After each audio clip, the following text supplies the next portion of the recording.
I was visiting the museum on a site visit so I could, just look around and walk around and see what was going on up there. And there's so much great material there, logs and rocks, like piles of them, and lumber. So, that's kind of how I tied in, this piece was, well, there's all this material here. If the WPA was here, they'd build lodges, they'd build walls, they'd build, just with all this stuff. So what I wanted to do was gather some of that material so it's kind of just around like building blocks, but it's also really beautiful because it's logs and rocks in the woods, which I really like those things.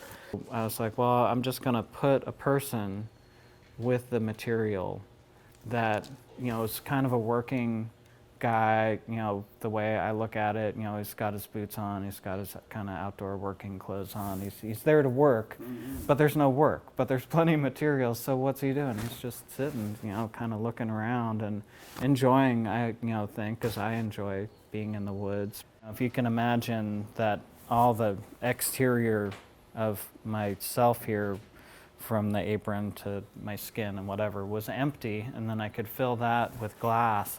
That's what I need. So, how to get that? There's a bunch of different ways, and I was, actually talking to a friend yesterday about an artist who pours a plaster cast of his entire body, which requires he sits there for 12 hours while the thing hardens, and they encase him completely to the nose straws for breathing, and then crack him out of there.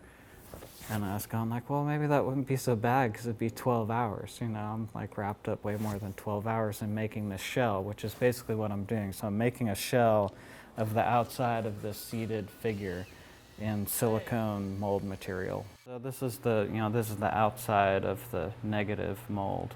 Then I cut it, peel it off because it's flexible. There's the plaster casts around the outside to keep this shape. Then I'll get it back, clean it out, make sure there's no foreign material in there, dirt or mess of any kind.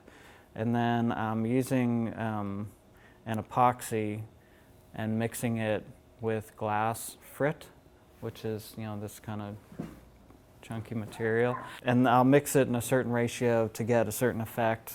And then I'll just kind of reach in to the negative space within the mold and just start packing it down.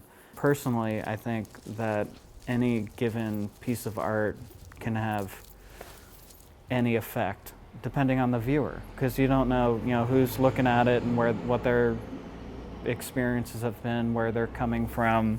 I try to work from my, what do I want to talk about with the work, and that's what I think about, and how to try to have a conversation or create a conversation. But that's really about as far as I go with, what does the viewer take away.